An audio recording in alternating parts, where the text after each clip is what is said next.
Aku harap orang-orang, entah itu siapapun, mereka tuh bisa lebih aware sama kesehatan mentalnya mereka. Jangan berpatokan sama stigma masyarakat yang bilang cowok tuh gak boleh nangis, gak boleh gini. Halo Jang Neng, balik lagi bareng sama aku, Rere di 107,9 FM Eltras Radio, First Generation and Entertainment Station. Gimana nih harinya buat teman-teman semuanya? Nah, kayak yang udah kita spill di Instagram Eltras Radio, kita pasti sering banget ngerasa antara cowok sama cewek itu beda planet kan? Maksudnya yang satu tuh maunya to the point, pakai logika. Nah, yang satu maunya dipahami dulu, khas cewek banget. Ujung-ujungnya malah silent treatment deh. Hari ini kita bakalan bahas gimana caranya nurunin gengsi, ngontrol emosi, dan juga nemuin jalan tengah bareng tanpa ada yang ngerasa kalah. Dan sekarang aku bakalan ditemenin sama dua bintang tamu yang super kece banget. Yang dari pihak cowoknya kita kenal dengan nama Alexa, dan di pihak ceweknya kita kenal dengan nama Nanau. Nih, buat teman-teman semuanya yang udah komen di postingan IG kita, nanti bakalan aku bacain. Ambil posisi paling nyaman dan stay tune.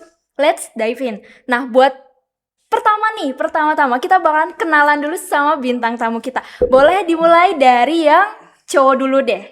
Halo teman-teman semua, ini juga menjadi honorable mention ya, dimana diundang oleh Eltras untuk ngisi di podcast yang kebetulan ini satu bidang ya dengan saya, dan kebetulan kalian bisa manggil saya Alex, dan saya juga seorang penulis yang alhamdulillah sudah menerbitkan buku kedua saya. Dan untuk buku kedua ini juga itu adalah buku yang berkaitan dengan self improvement, juga tentang perasaan-perasaan di mana cowok dan cewek ini agak bertarung gitu.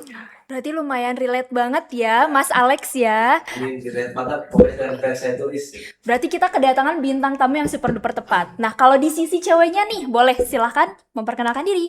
Halo semuanya, aku Naula, atau mungkin biar lebih akrab kali ya, kalian boleh panggil aku Nanang. Sebenarnya kesempatan sehari ini benar-benar sesuatu yang sangat berharga untuk aku, karena aku bisa berbagi sedikit cerita sama teman-teman sekalian yang ada di sini ataupun yang ada di tempat kalian masing-masing. Oke, perkenalannya cukup singkat juga ya. Nah, sebelum kita masuk ke pertanyaannya nih, aku mau buka sedikit diskusi mengenai pernah nggak sih kalian berdua ini terlibat dalam suatu hubungan yang dimana komunikasinya itu jalan dengan cukup sulit gitu, sehingga kalian tuh mikir, oh ini kayaknya tema podcast sekarang nih relate banget deh sama kita. Boleh dijawab dari pihak Kak Nanaunya dulu deh. Untuk topik ini kebetulan mirip-mirip lah ya. Kayak mirip-mirip ya. Karena ya sejatinya kalau hubungan antara cewek dan cowok pasti ada masalah ya, entah itu berat atau ringan, atau kadang kan kalau kita nih sebagai cewek malahan masalah sepele aja sering jadi masalah besar gitu. Betul, kan. betul. Jadi untuk podcast kali ini bisa dibilang sangat relevan, apalagi kan narsumnya juga kebetulan cewek sama cowok. Oh iya, betul banget ya. Kalau dari pihak Mas Alexnya nih gimana coba? Berbicara tentang hubungan yang datang dengan komunikasi yang sulit itu jujur saya pernah mengalami, dan ternyata itu sudah, meskipun sudah terpaut lama, dan itu memberikan waktu buat saya untuk mempelajari dulu gitu. Jadi nggak langsung judgement, entah ngejudge saya yang salah karena ini atau wanitanya salah karena apa. Tapi pada kedewasaan ini kita sudah bukan waktunya untuk ngejudge antara yang salah siapa, tapi lebih mencari siapa apa solusi terbaik untuk menyelesaikan itu semua. Jadi ini sangat-sangat relevan ya, apalagi dengan buku saya yang sudah terbit ini. Jadi ya nanti akan sedikit lah di spill gitu. Oke, jawaban dewasa dari Mas Alex ya. Oke, berarti kita it's okay ya kalau misalkan langsung masuk ke pertanyaan yang udah ada nih di kolom komentar. Oke gak? Oke. Berarti kita mulai dari yang paling atas nih, dari nama akunnya kalum_you. Pengen nanya dong, kalau cowok ngamuk depan ceweknya sampai nelen pulpen karena diajak putus, normal gak sih menurut kalian? Ini lumayan aneh ya, karena sampai nelen pulpen. Wow, itu kayaknya agak-agak emosi banget itu. Boleh dijawab dari Mas Alexnya dulu nih.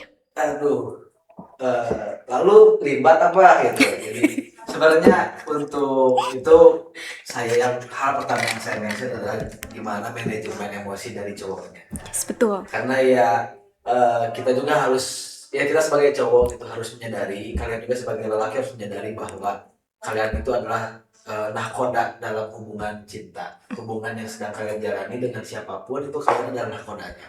Kalian yang memegang setir, yang dimana arah ini harus kalian tentukan. Meskipun kalian tetap butuh wanita untuk misalnya butuh partner kalian, pacar kalian, pasangan kalian untuk menentukan hubungan ini arahnya kemana. Tapi apa jadinya kalau seorang nahkoda itu emosional dan tidak bisa manajemen emosinya? Kalau ya gabut sedikit, kapannya dibelokin ke kanan, gabut sedikit tenggelamin gitu. Atau ada masalah sedikit, udahlah kita berhenti aja perjalanan sampai di sini. Maksudnya di sini itu karena nggak mau putus, tapi ternyata dia malah ngelat pulpen. Itu lucu sih, kayak buat apa gitu. Jarang gitu ya, Ya, unik. unik, jujur ini unik sih. Ini unexpected dan ini nggak pernah terpikirkan sama sekali.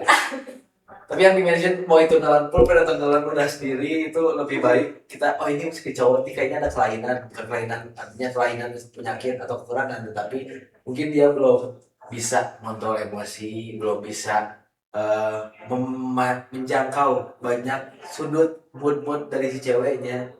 Tapi yang paling penting adalah di mana si cowok tuh harus, yang paling harus itu adalah kalian harus stay on your line saat cewek kalian gabut. Jadi kalian bisa tenangin. Even kalau nggak tenangin kalian ikut diem lah. Biar apa? Biar ceweknya kamu sendiri energinya habis baru kalian masuk di situ. Tanya kenapa capek, tanya kenapa kamu gini kenapa sih dipupuk, cewek itu jangan malah salah pulpen. Iya, oke. Cukup. Oke, berarti selanjutnya kita bakalan dengar jawaban dari sisi ceweknya. Boleh kepada Kak Nanau? Oke, terima kasih. Kalau untuk case ini agak unik ya. Betul. Karena setahu aku ya dalam hubungan itu pasti ada yang namanya pertengkaran, terus yang namanya putus nyambung. Zaman sekarang udah banyak gitu ya. Banyak. Tapi itu yang dalam batas wajar aku kalau nggak mau diputusin paling cuman marah atau ngeblok kan, normalnya kayak gitu. Sedangkan di case ini tuh sampai nelen pulpen gitu. Mana itu tuh di depan ceweknya ya. Yes, Jadi betul. agak gimana gitu untuk pandangannya, apalagi dia itu seorang cowok yang harusnya bisa lebih memahami emosi ceweknya gitu, yang atau enggak dia tuh bersikap sedikit lebih dewasa gitu. Aku ngerti sih, mungkin si cowoknya ini bisa dibilang masih cinta atau suka sama ceweknya dan dia itu nggak terima untuk diputusin. Aku paham banget nih sih gimana rasanya nggak pengen ditinggalin sama seseorang. Tapi ya caranya nggak gitu juga ya kalau dari aku, karena kan pulpen ini bukan makanan, itu suatu benda asing. Aku tuh takutnya kalau misalkan si cowoknya melakukan hal-hal seperti itu, si cowoknya itu malah dapat dampak negatif, terus ikut-ikut bawa si ceweknya. Yes, betul banget. Iya kan? Apalagi mungkin si ceweknya tuh nggak tahu apa-apa dan dia nggak bermaksud untuk mencelakai si cowok. Dan ini bisa dibilang ini adalah bibit-bibit di mana play victim dari cowok ini akan dimulai. Makanya tadi base-nya kayak kalau kamu putusin aku mengantuk pulpen gitu. Iya, Dan kalau kamu putusin aku bunuh diri nih. Oh iya, iya sih benar-benar. Aku tuh pernah sempat baca juga gitu ya di sebuah buku. Aku lupa judulnya apa, cuma di situ tuh ada sebuah kalimat. Kalimatnya tuh kurang lebih kayak gini. Kalau misalkan pasangan kamu atau pacar kamu berani mengancam kamu atau mengancam dengan cara menyakiti dirinya sendiri, maka suatu saat dia juga akan menyakiti kamu. Betul banget. Jadi nih buat kalian dan teman-teman semua, siapapun itu, mungkin kalau kalian ketemu pasangan yang seperti ini, ada dua kemungkinan. Kalian bisa lebih baik dibicarakan sama orang tersebut. Tapi kadang kan ada orang yang dia tuh nggak mau denger saran nih, nggak mau, ya pokoknya pengen apa-apa terserah dia. Mungkin kalian bisa lebih merangkul sama dia, diajak ngobrol terus-terusan. Nanti mungkin pelan-pelan si sifat-sifat buruknya ini akan melunak. Oke. Intinya stay safe guys, karena yang namanya hari buruk itu tidak ada di kalender. Yes, dan betul tidak banget. pernah Bener banget. kalian rencanakan. Intinya kalau misalnya pasangan kalian ternyata ini masih ada bibit-bibit kayak play victim dan segala macam, mohon dirangkul lebih dalam, dipeluk lebih dalam, kayak kamu kenapa gitu, apakah ada sesuatu di masa lalunya yang mengganjal kah atau apanya. Kalau misalnya dia masih belum bisa cerita, temenin lebih jauh, temani juga berproses segala macam. Kalian hal baik itu gak pernah terputus kok guys. Kalau misalnya kalian dibantu orang lain, akan ada masa juga kalian dibantu. Tapi jangan lupa stay safe ya teman-teman. Oke, bagus banget gak sih jawabannya? Berarti satu hal yang bisa aku simpulkan dari jawaban Kak Alex dan juga Kak Nanau ini adalah lebih baik cowoknya itu merdeka secara emosional Ya, betul. supaya hubungannya bisa berjalan dengan lancar gitu ya. Oke. Next kita move ke pertanyaan yang kedua. Ini dari Kak Ibnu Ismena. Oke, pertanyaannya kayak gini. Penasaran deh katanya, kenapa cowok kalau overthinking malah beralih ke kegiatan yang lain, sedangkan kalau cewek lebih mencurahkan isi hatinya. Wah, ini berarti perbedaan ya. Perbedaan antara si pemilik logika dan si pemilik perasaan. Oke, berarti kita jawab dari Kak Nanau dulu deh. Boleh, Kak?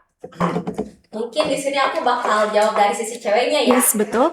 Nah, sepengalaman aku sih dari aku pribadi, tiap ada masalah, entah itu masalah sepele atau mungkin yang masuknya masalah-masalah berat, aku pasti bakalan cerita sama teman-teman terdekat aku ataupun saudara-saudara aku.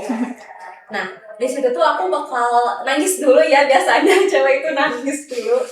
Nah, setelah mungkin agak tenang, baru di situ mulai cerita kayak gini lah, misalnya aku diputusin nih atau aku habis ditolak nih sama suatu hal gitu. Nah, di situ kita mulai mencurahkan isi hati, kadang bisa dibilang oversharing gitu ya. Cuman setelah kita cerita itu, kita tuh di situ kayak menyalurkan semua emosi, entah itu marah, kesel, dendam maupun sedih. Jadi ketika kita cerita itu, perasaan ya beban-beban yang ada di pundak kita tuh kayak hilang gitu loh, setidaknya berkurang. Nah, jadi aku di sini sebagai cewek, kenapa aku lebih suka itu? Karena selain kita bisa lebih plong setelah nyeritain semua masalah itu, kadang juga dari teman-teman atau dari saudara-saudara kita tuh dapat feedback gitu, dapat nasihat kayak kamu tuh harus lebih baik, kamu tuh harus kayak gini. Jadinya kan kita juga nggak nyalahin diri sendiri dan lebih terbuka sama pendapat dari orang lain. Oke, berarti mungkin lebih ke kayak butuh saran dan juga nasihat dari orang lain ya, supaya kerasanya tuh kita nggak menjalani hidup ini sendirian gitu. Bagus banget sih Kak jawabannya. Sekarang kita beralih deh, coba ke Kak Alex, gimana Kak jawabannya? Kenapa cowok lebih identik dengan mencari kegiatan dibandingkan dengan mencurahkan isi perasaan? Yes, betul banget. Sebenarnya ini adalah suatu peraturan yang lebih tua dari manusia itu sendiri, di mana ada kata-kata bahasa di mana boys don't cry. Pepatah. Ya, pepatah atau mungkin ini ada aturan lingkungan masyarakat di mana cowok nangis itu kayak malu. Karena kita dari kecil cowok-cowok itu seringkali ketika nangis dibilangin kayak kamu tuh anak laki-laki jangan nangis, dikit-dikit jangan nangis, harus kuat anak laki itu. Karena tuntutan yang terbawa secara emosional itu membangun kita menjadi suatu peraturan yang sudah kita buat dengan diri sendiri, yaitu ketika kita nangis kita lemah, dan cowok itu sangat anti dengan kata lemah. Tapi karena emang bukan mungkin, ini adalah dari segi psikologis juga, di mana cowok itu adalah makhluk yang paling lama memproses emosionalnya. Jadi ketika misalnya aku sendiri nih ya, ketika menghadapi suatu perasaan yang berpindah tanpa perlahan, atau perasaan yang tiba-tiba berganti dari mulai senang ke sedih ke kecewa ke murung dan lain segala macam, itu tuh lama memprosesnya. Makanya dibutuhkan spend waktu yang lebih lama daripada cewek untuk memahami perasaan sendiri. Makanya ketika misalnya dapat kabar sedih itu nggak langsung sedih spontan, pikir dulu ini kenapa, apa penyebabnya, kenapa ini terjadi. Lalu ketika emang ini jawaban penyebab suatu hal sedih itu terjadi, kita itu masih belum bisa terima. Kita menafikan hal itu dengan membuat banyak skenario yang tidak sesuai dengan kejadian. Kayak misalnya kita dapat nilai buruk, itu andaikan aku lebih giat, andaikan aku lebih rajin, andaikan kemarin tugas aku kumpulin. Nah, setelah semua itu ternyata masih terbataskan oleh pikiran sendiri, baru kita menjadi bahwa oh iya, nilai kita jelek, nilai kita nggak bisa diperbaikin, baru itu rasa sedihnya datang. Makanya dari ketika pikiran itu kacau, kenapa kita nggak langsung spontan, kita menyibukkan diri dengan tadi, karena mungkin teringat dengan boys don't cry but men must be cry gitu ya. Emang anak kecil nggak boleh nangis, tapi kalau udah dewasa itu kalian harus nangis, kalau bisa ngamuk gitu. Cuman ingat cowok ya, kalian cowok-cowok, air mata kalian mahal, jangan dibuang di sembarang tempat gitu. Dan juga itu menjadi alasan kenapa banyak lelaki di dunia ini menyembunyikan air matanya dan mengeluarkan air matanya ke orang-orang yang dia pilih. Makanya ketika kalian melihat air mata cowok jatuh, apalagi cewek ya, cewek kalau misalnya melihat cowok nangis di depan kalian, jangan sampai kalian menganggap bahwa kalian itu adalah orang biasa di kehidupan cowok itu. Karena air mata kita mahal bos, gitu ya. Jujur, dan itu terjadi mostly cowok seperti itu. Dan untuk alasan kenapa sih kalian itu lama gitu menyadari situasi nerima emosional kalian lama, Karena bagi kita logika kita lebih dikedepankan. Logika kita berjalan ketika ternyata apa yang kita pikirkan secara logika itu berbanding terbalik dengan perasaan kita, baru di situ kita memahami bahwa perasaan itu tuh seperti itu. Makanya proses penerimaan perasaan cowok itu lambat karena dia mengedepankan logika, logikanya diputar dulu sampai logikanya capek baru perasaannya diterima. Seperti itu teman-teman. Jawaban yang ya bagus sekali ya dari Kak Alex. Tapi ini pertanyaan dari aku pribadi nih. Tadi kan katanya sempat disinggung kalau misalkan itu merupakan sebuah aturan yang rasanya lebih lama daripada umur manusia gitu. Karena memang sifatnya sudah berkebiasaan sekali. Nah, tetapi seiring perkembangan zaman, apakah ini tuh masih relate dengan kondisi sekarang yang gimana seharusnya perasaan tuh menjadi lebih terbuka gitu, menjadi lebih bisa diungkapkan, tidak memandang apapun gendernya. Seharusnya seiring dengan perkembangan zaman hal itu tuh menjadi lazim, betul tidak sih? Izin menjawab ya. Boleh? Kalau dari aku, sebenarnya tuh yang diomongin sama Mas Alek itu bener banget ya. Yes. Gak ada yang salah sama sekali. Betul. Karena kadang kan kita aja nih di masyarakat kita sendiri pasti sering ada kalau anak kecil nangis nih laki-laki, si ibunya tuh pasti otomatis bilang, adek jangan nangis, anak laki-laki nggak boleh nangis. Pasti ada ya kan? Yes, betul sekali 2 kali kita pernah dengar Yes, lah. betul. Cuman untuk sekarang sih menurut aku hal-hal yang stigmanya kayak gitu itu nggak bisa disebut relevan. Karena sejatinya kan kita manusia ya, Yes, betul makhluk yang punya perasaan, yang punya emosi, yang punya akal dan logika. Apalagi sekarang kan udah ada yang namanya perkembangan zaman, pengetahuan dan sebagainya. Terus anak-anak muda zaman sekarang ini udah terbuka sama yang namanya psikologi. Yes, betul. Kayak mereka tuh ngerti nih cara penanganan kesehatan mental tuh kayak gimana, apa yang baik dan gak baik dilakuin itu gimana. Cuman balik lagi kalau case-nya ke kasus yang kita omongin kali ini, sebenarnya ada perbedaan dari cewek dan cowok gitu ya. Kalau cowok itu ya bisa dibilang benar-benar pakai logika gitu, mati-matian bunuh perasaan mereka, yang penting logika jalan. Sedangkan si cewek itu langsung nunjukin perasaan mereka tanpa pakai logika, entah itu nangis atau kayak ngajak-ngajak balikan dan sebagainya. Nah, dengan adanya ini, aku harap orang-orang entah itu siapapun yang aku kenal maupun tidak kenal, mereka tuh bisa lebih aware sama kesehatan mentalnya mereka. Jangan berpatokan sama stigma masyarakat yang bilang cowok tuh gak boleh nangis, gak boleh gini. Karena ada masanya kita tuh rapuh. Bisa dibilang cowok terkuat sekalipun kalau kehilangan cintanya pasti bakal hancur. Yes, betul banget. Jadi kamu jangan kayak sok-sokan, aku cowok, aku gak akan nangis gitu. Yes. Gak apa-apa kok buat nangis, it's okay. Betul. Sebenarnya kalau stigma boys don't cry itu, ya lah, kalau untuk kita mendidik anak kecil, anak cowok itu jangan rewel, itu sangat banget aman ya. Tapi kalau bisa sudah seiring dengan berjalannya waktu, kedewasaan mulai hadir di kehidupan kalian, tuntutan dan amanah mulai dibebankan ke pundak kalian, nangis itu adalah hal yang menjadi defensive awareness ya, dimana kalian itu harus mempertahankan mental, energi kalian, tenaga kalian, tanpa kalian harus nge-spend banyak hal yang ada di kehidupan kalian. Gak usah banyak spend money, gak usah banyak spend time. Mungkin kalau dengan nangis cukup, yaudah nangis aja. Tapi ingat, nangisnya cowok itu gak usah di-upload gitu. Jangan nangis kalian dikit-dikit upload di WA itu agak kurang cocok. Ada banget ya, gitu ya. tingkat kecowokannya perlu dipertanyakan. Oke. Kalau misalnya cowok nangis aja. Kalau cowok butuh tempat cerita aja. Oke. Dimanapun, kapanpun kalian butuh tempat untuk cerita, banyak media sekarang, bisa di Wattpad, bisa di Blogspot, bisa di teman sendiri, bisa mungkin di kursi Indomaret ya, dengan Yes, teman benar-benar. kopi juga. Ceritakan aja, teriakan, tapi jangan teriak-teriak di depan Indomaret, kasihan tukang parkir. Iya, bener banget ya. Karena kan kesedihan tidak pernah memandang gender. Iya. Betul-betul. Selanjutnya kita akan ke pertanyaan ketiga nih. Dari Kak Chanj Kari. Pertanyaannya kayak gini. Kalau dua-duanya lagi emosi atau overthinking, mending siapa dulu yang ngalah buat nurunin ego? Wah, ini pertanyaannya agak sedikit mengandung api ya. Ya. Boleh? Karena tadi kita jawab dari Kak Nanau, sekarang giliran dari Kak Alex dulu. Ya, dalam ini ya, aku berbicara sebagai orang yang pernah di posisi itu. Dimana di posisi ketika, mohon maaf, ini bukan hubungan antara pacaran ya, dalam modal ini hubungan kerja, di mana waktu itu kondisinya aku lagi demot banget dan rekan aku juga demot, kebetulan kita beda gender. Dan di situ kita dikejar deadline, yang dimana deadline-nya itu nggak lama dari situ dan keputusan harus diambil 15 menit ke depan.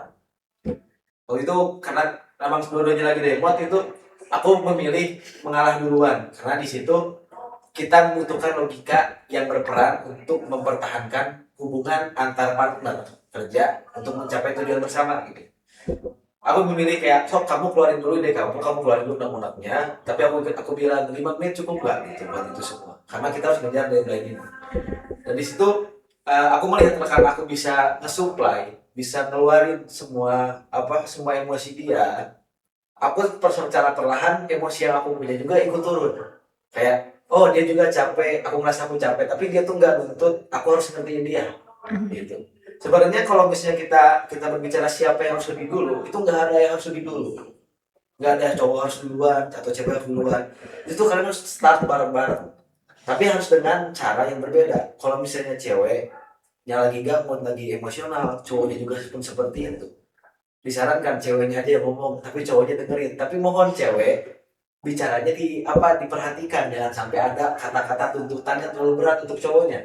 Ngomong aja kayak, aku tuh kesel ABCD, aku tuh nggak suka kalau gini nih, tapi jangan sampai kayak kamu tuh harus ngertiin aku, kamu tuh harus ABCD.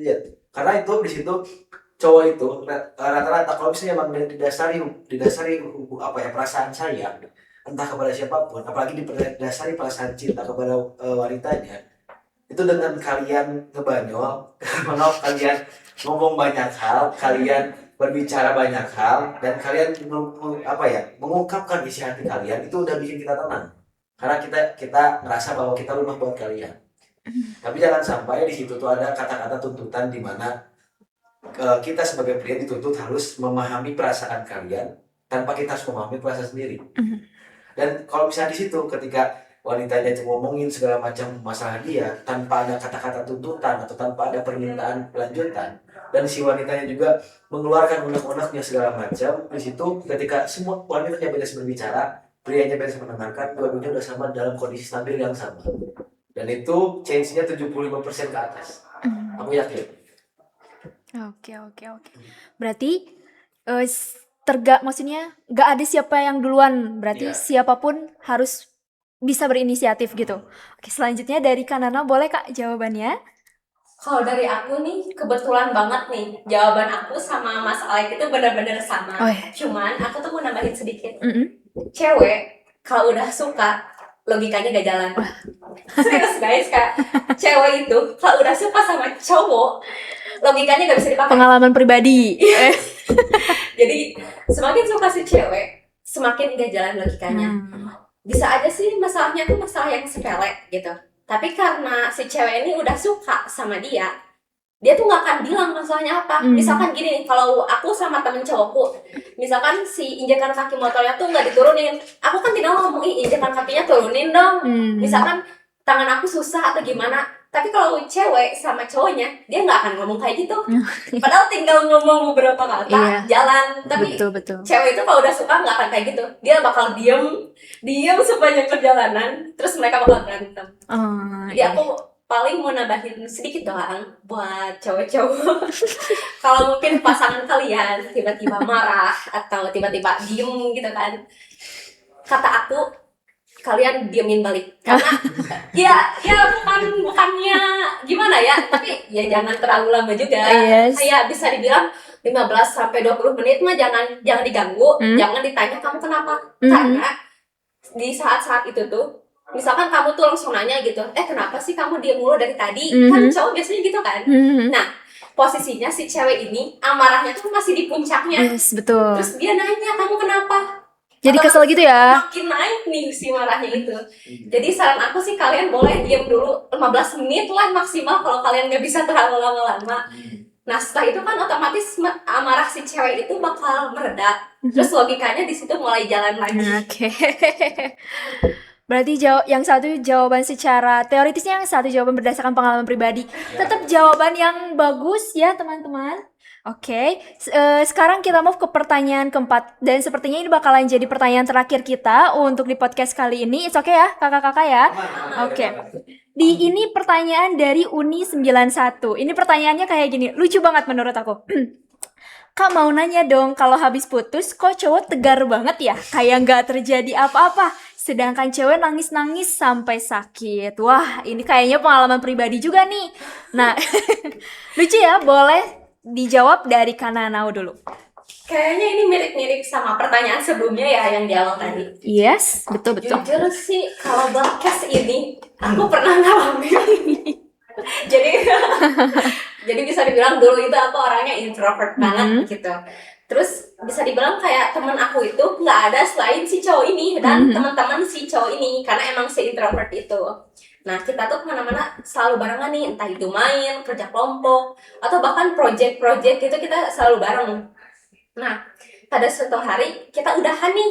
Nah setelah udahan itu si cowok tuh malah kayak biasa aja gitu, kayak nggak ada apa-apa yang terjadi. Padahal posisinya aku sama dia tuh udah hampir 3 tahun barengan. Sedangkan aku tuh langsung ngurung diri. Kayaknya 2 atau 3 minggu aku ngurung diri, aku nangis sampai-sampai aku kena tifus. Waduh, lumayan juga ya kakak. Saking kayak kepikirannya karena aku tuh waktu dulu tuh mikirnya kayak gini, kalau dia nggak ada, aku sama siapa? Karena posisinya aku nggak punya temen kan, kayak kehilangan dia tuh otomatis kehilangan temen, tempat cerita, kehilangan sahabat, dan pastinya kehilangan pacar gitu. Betul. Jadi bisa dibilang itu masa-masa terpuruk aku setelah putus. Sampai 2-3 minggu ya tuh Kak ngurungnya. Ya, nangis. Waduh. Tapi sekarang udah better kan perasaannya? Maksudnya udah bisa move on gitu? Ya, sekarang better. Aku sudah tidak mengharapkan dia, tapi kalau diinget-inget, jujur masih sakit ya. Meskipun kejadian itu sudah 3 tahun yang lalu gitu, tapi masih kebayang-bayang gitu sakitnya tuh kayak gini. Oke. Berarti sekarang kita coba dengerin dari jawabannya Kak Alex nih. Gimana nih Kak? Pria bersikap tegar setelah putus ya. Itu jujur statement yang mungkin mostly pria tertawa ya melihatnya. Kenapa kita bersikap tegar? Mungkin karena sifat kita yang tidak diketahui oleh wanita itu sengaja untuk kita simpan dalam-dalam agar kita nggak mau nih kalau misalnya kita terlihat menangisi kepergian gitu. Karena jujur rata-rata pria itu bukan menangisi perpisahannya, tapi kejujuran setelah perpisahannya. Kejujuran dalam maksud apa? Dalam artian setelah perpisahan kita sudah tidak lagi melewati hari-hari seperti saat kita sebelum berpisah. Contoh kecilnya, misal kita semua mostly pria ketika mencintai sesuatu, entah itu wanita, entah itu barang atau tujuan, dia itu akan punya plus semangat dalam dirinya. Misal dia suka sama teman dia di kampus, dia akan lebih semangat buat ke kampus hanya untuk spill dikit ya ceweknya, ngelirik-lirik dikit tidak ceweknya, atau berinteraksi dengan cewek yang dia suka. Rata-rata pria seperti itu. Tapi setelah perpisahan itu terjadi, entah misalnya kita pacaran putus gitu, setelah putus itu perpisahan itu terjadi, sebenarnya putusnya tuh nggak terlalu kita pikirin. Putus, oh ya udah, setelah putus logikanya jalan apa? Kedepannya kita udah nggak bakal bisa bareng. Nah, nggak bakal bisa bareng dalam artian itu yang diboltnya oleh pria itu di situ. Hari-hari dia udah nggak bakal sama lagi. Dia datang ke kampus dengan perasaan dulu punya semangat dibawa ketemu ceweknya, sekarang anjay ngapain gitu.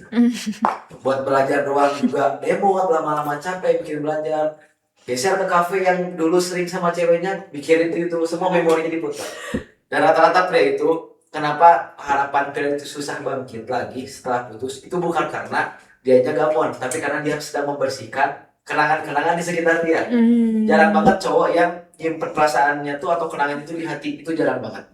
Rata-rata cowok karena ya kalian mungkin sebagai wanita atau cewek-cewek di luar sana yang punya pacar itu kayak misalkan aku mau sama teman mau ke kampus, tiba-tiba pacarnya nanya lagi mau kemana, padahal udah jelaskan aku sama teman mau ke kampus. Tapi cowoknya nanya balik mau kemana gitu, itu udah jelas mau ke kampus ya, karena cowok pelupa.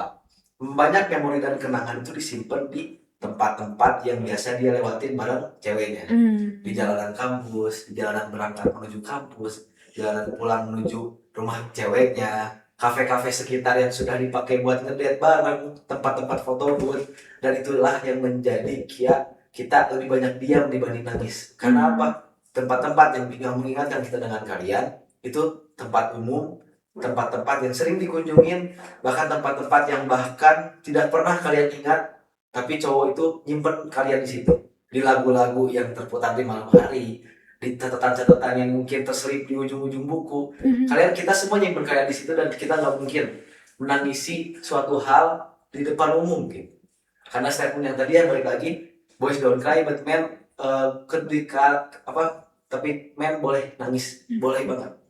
Dan yang terakhir mungkin statementnya, tegarnya cowok tuh nggak setegar itu teman-teman. Ya jujur, cowok tuh nggak setegar itu. Bahkan untuk menghapus luka di hati itu kita selalu gagal. Hari pertama, oh iya masih aman. Hari kedua, ketiga, hari ketujuh mulai tambah berat lah, kita kayak healing lah, ke gunung lah, mungkin meningkatkan porsi olahraga lah. Hari ke-14 lebih parah, dan hari ke-30 sudah kita menyerah, dan di situ kita sadar bahwa oh ya gue gamon, gue kangen, gue pengen sama dia lagi. Prosesnya panjang, dan semakin lama semakin pahit, semakin parah. Tapi ya itu mostly kejadian, dan kalau kalian cowok-cowok sedang berada di fase itu, ya diselesaikanlah semuanya. Dan buat cewek-cewek jangan sampai menganggap cowok itu lebih tegar daripada kalian dalam emosional. Itu adalah mitos yang selalu dipertahankan. Kita tuh nggak setegar itu teman-teman. Dirangkul lah, tolong ini mah. Oke, berarti dari kedua jawaban tadi yang bisa disimpulkan adalah kayaknya waktu itu merupakan obat terbaik. Seiring berjalannya waktu semuanya bakalan berjalan dengan lebih baik gitu ya. Oke, buat Kak Nanau dan juga Kak Alex, gak berasa kita udah sampai nih di penghujung podcast hari ini. Dan sedikit kalimat dari aku sih, intinya dalam hubungan cewek dan cowok emang gak ada yang 100% sama ya. Tapi bukan berarti gak bisa jalan bareng kan. Maksudnya kuncinya tuh simple banget, tinggal nurunin gengsi, saling dengerin. Dan bukan cuma ngedengerinnya tuh dengan ngebales doang, tapi emang ada actionnya gitu. Nah, makasih banyak buat Kak Alex dan juga Kak Nanau yang udah mau sharing-sharing pengalamannya bareng kita semua. Dan balik lagi bareng aku Rere yang pamit undur diri. Tetap dengerin di 107,9 FM Eltras Radio, Fresh Generation and Entertainment Station. Bye-bye.